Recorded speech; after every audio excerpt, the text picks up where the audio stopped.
اسلام میں بارات کا کوئی تصور نہیں، سیرا بندی کی کوئی تقریب، ہندوانہ تقریبا نہیں۔ بارات کے لیے عربی میں کوئی لفظ ہی نہیں ہے، قرآن اور حدیث میں کیا ہوگا؟ عربی میں نہیں ہے، کوئی لفظ نہیں۔ یہ خالص عجمی لفظ، بارات عجمی ہے، ایرانی ہے، اس کا اسلام سے کوئی تعلق نہیں، جڑ کٹ جائے اس کی۔ یہ بھی ہندوانہ تصور ہے۔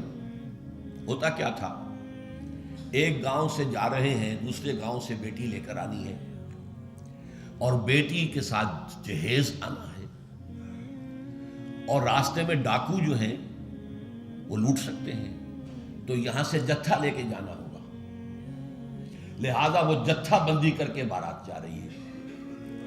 اب وہ جا کر جنج گھر جو بنے ہوئے ہیں وہاں پر ٹھہر رہی ہے، 2 دن 3 دن عیش کر رہے ہیں، کچھ چھرے اڑا رہے ہیں لڑکی والوں کے پیسے پر، پھر وہ مال غنیمت سے لدے پھندے واپس آ رہے ہیں، لہذا وہ جتھا حفاظت کرتا تھا۔ یہ سارا ہندوانہ تصور ہے، اسلام سے کوئی تعلق نہیں۔ تو نمبر 1 نکاح مسجد میں، نمبر 2 کوئی دعوت طعام ہی نہیں، کوئی بھی نہیں، نو انٹرٹینمنٹ واٹس ایور لڑکی والوں کی طرف سے۔ اجتماع جانبین مسجد میں، یہیں سے ڈسپرس۔ حضرت فاطمہ کو تو وداع کرانے کے لیے حضرت علی گئے بھی نہیں تھے۔ نکاح کے بعد کچھ خواتین حضرت فاطمہ کو لے کر حجرے میں چھوڑ آئی تھی جا کر، جو ایک انصاری صحابی نے حضرت علی کو دیا تھا، ورنہ ان کے پاس حجرہ بھی نہیں تھا۔ 3 باتیں ہو گئی، چوتھی بات ولیمہ جو ہے اس کی تاکید ہے۔ یہی وجہ ہے کہ جب یہ شادی پر مکمل پابندی لگائی گئی تھی، میں نے اشتہار دیا تھا کہ ولیمہ پر پابندی نہیں ہونی چاہیے۔ لڑکی والے کے ہاں تو آپ سوچئے، جو دلیل میں نے دی اس کی نفی میں، نفسیاتی دلیل بہت بڑی ہے۔ لڑکی والے کے ہاں ویسے تو لفظ شادی، خوشی، وہاں بھی شادی یہاں بھی شادی، لڑکی والے کے ہاں خوشی نہیں ہوتی۔ اس کے گھر سے لخت جگر، نور چشم نکل کر جا رہی ہے، کیسے خوشی ہوگی؟ مائیں رو رہی ہوتی ہیں، انہیں غشی پڑی ہوتی ہے جب بچیاں نکل رہی ہوتی ہیں، بہن بھائی رو رہے ہوتے ہیں، باپوں کے آنکھوں کے اندر بھی آنسو آئے ہوتے ہیں، نمی آئی ہوتی ہے۔ میں نے بھی 5 بیٹیاں رخصت کی اپنے گھر سے، اور آنکھوں میں نمی آئی ہے، I couldn't withhold my tears۔ پھر یہ صرف یہ تو ہوتا ہے کہ ایک ذمہ داری کا بوجھ تھا، آج اتر گیا۔ اسے آپ انگریزی میں سائی آف ریلیف کہہ سکتے ہیں، بس کوئی خوشی نہیں۔ اس کی مثال میں دیا کرتا ہوں کہ کوئی جانور اگر قربانی کے لیے 10-15 دن پہلے آپ لے لیں، وہ بکرا، کوئی مینڈھا، اور بچے اس کے ساتھ ہل جاتے ہیں، پھر کھلاتے ہیں، لے جاتے ہیں، چراتے ہیں، تو پھر وہ عید کے دن جب آپ اسے قربان کرتے ہیں تو بچے پچھاڑے کھا رہے ہوتے ہیں، رو رہے ہوتے ہیں، اتنا لاڈ اس جانور سے ہو جاتا ہے۔ تو یہ نور چشم، لخت جگر گھر سے نکل رہی ہے، 18-20 برس رہی ہے آپ کے گھر میں، آج جا رہی ہے۔ ٹھیک ہے، سائی آف ریلیف ہے، لیکن اندیشہ بھی ہوتا ہے، ذہن میں رکھیے، ہمیشہ ہوتا ہے۔ پتہ نہیں بیل منڈے چڑھے نہ چڑھے، موافقت مزاج کی ہو نہ ہو، نئے ماحول میں جانا ہے، ایڈجسٹمنٹ ہو نہ ہو۔ اپنی حد تک پورا اطمینان کر لیا ہے، دیکھ لیا ہے، سوچ بچار کر لیا ہے، لیکن کیا کہا جا سکتا؟ ایک بالکل یوں سمجھیے کہ ایک نیا ماحول ہے، نئے جگہ جا رہی ہے، لہذا وہ اندیشہ بھی موجود ہوتا ہے۔ لہذا واقعتاً لڑکی والوں کے ہاں خوشی کا موقع نہیں ہے، ان کے ہاتھوں مرغ پلاؤ کھانا بے غیرتی ہے۔ ہاں، لڑکے والے کے ہاں خوشی ہے، اس کا گھر آباد ہوا ہے، اور اسے حکم دیا حضور نے، اولموا ولو بشاۃ، ولیمہ ضرور کرو، چاہے تمہارے پاس ایک ہی بکری ہو۔ وہ ایک ہی بکری در حقیقت ان کے ہاں مفلسی کی سب سے بڑی شکل ہو سکتی تھی، لیکن بھیڑیں بکریاں پالنا تو ان کا پیشہ تھا، تو کسی کو ایک ہی بکری پالوا بہت غریب ہے، فرمایا اسی کو ذبح کرو، اپنے دوستوں کو، اپنے احباب کو سیلیبریٹ کرو۔ سیلیبریشن تمہارے ہاں ہونی چاہیے، مرد کے ہاں، لڑکے کے ہاں۔ پھر اس میں بھی اس قدر حضور صلی اللہ علیہ وسلم کی تعلیم کے اندر دیکھیے توازن ہے۔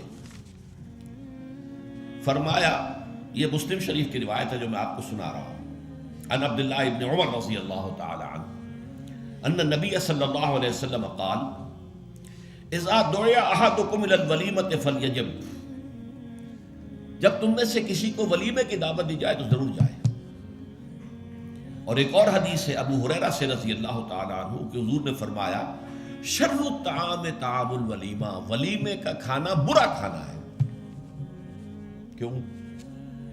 اس میں غریبوں کو نہیں بلایا جاتا بلکہ غریبوں کو جو دھکے دیے جاتے ہیں۔ آپ دیکھتے ہیں بڑے بڑے ٹینک لگے ہوتے ہیں ٹینٹ، اور وہاں پر اندر جو کچھ ہو رہا ہوتا ہے، کھانا ضائع بھی ہو رہا ہوتا ہے، غریب کو تو کسی کو داخل نہیں ہونے دیں گے نا۔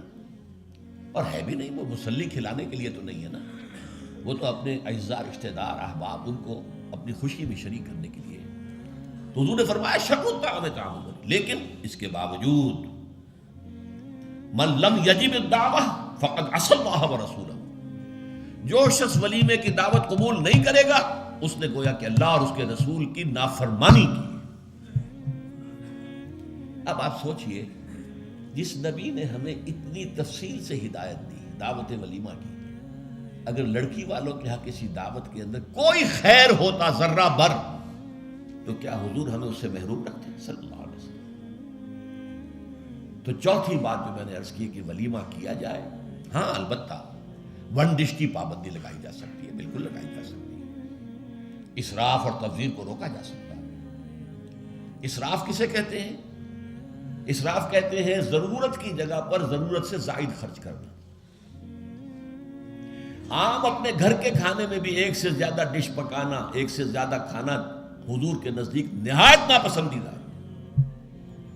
ضرورت ہے پیٹ بھرنے کی، ایک سالن روٹی سے بھی ہو جاتا ہے، آپ نے 4 4 5 5 پکا رکھے، یہ اسراف ہے۔ اسی طریقے سے اگر دعوت کے اندر بھی ون ڈش کی پابندی ہو تو بالکل ٹھیک ہے، اس کے اندر کوئی حرج نہیں، لیکن یہ کہ اس میں اب جو کیا گیا ہے کہ میٹھے کے اوپر پابندی، بالکل یہ صحیح نہیں ہے۔ میٹھا حضور کو بہت مرغوب تھا، پسند تھا، تو اس میں یہ کہ ایک ڈش میٹھے کی، یہ نہیں کہ 3 3 4 4 ڈشیں، دال کا حلوہ بھی ہے، گاجر کا حلوہ بھی ہے، اور فلاں بھی ہے، اور فلاں بھی ہے، اور پھر کھیر بھی ہے۔ لہذا ولیمے کی اجازت ہونی چاہیے، اور ظاہر بات ہے کہ ہر شخص اپنی سطح کے مطابق کرے، اور وہ آدمی بھی بلائے گا، جو کم ہی بلا سکتا ہے وہ کم بلائے گا، جو زیادہ بلا سکتا ہے زیادہ بلائے گا۔ اس کے اوپر بھی کوئی خاص پابندی لگانے کی ضرورت نہیں ہے۔ لیکن ظاہر بات ہے جو میں نے ایک بات کی ہے، اس سے شادی بیاہ کے اخراجات کا ایک حصہ تو بالکل ختم ہو گیا نا، لڑکی والوں کی طرف سے تو زیرو ہو گیا، نہ کوئی سیلیبریشن، نہ کوئی دعوت، نہ کوئی خیمے لگانے کی ضرورت، نہ کچھ اور ریسیپشن، کچھ نہیں، کیسے بالکل زیرو۔ لڑکے والے جو ہیں دعوت ولیمہ، اور اس کے اندر ظاہر بات ہے کہ اپنے ساتھیوں کو، دوستوں کو، اعزاء کو، اقارب کو جس حد تک بھی اس کے لیے ممکن ہے۔ اچھا یہاں تک فرمایا ہوں کہ اگر تمہارے کسی بھائی نے نکاح کیا ہو اور اس کے پاس کچھ بھی نہیں ہے تو وہ ولیمہ کر سکے، اپنے گھر سے کھانا لے جاؤ اور جا کر اس کے ہاں بیٹھ کر کھا، سیلیبریٹ کرو، اس کی خوشی میں شریک ہو جاؤ۔ یہ کس قدر فطری تعلیمات ہے، غور کیجیے۔ جیسے کہ میں نے بتایا کہ اصل خوشی جو ہے وہ لڑکے والے کی ہے، اس کا گھر آباد ہوا،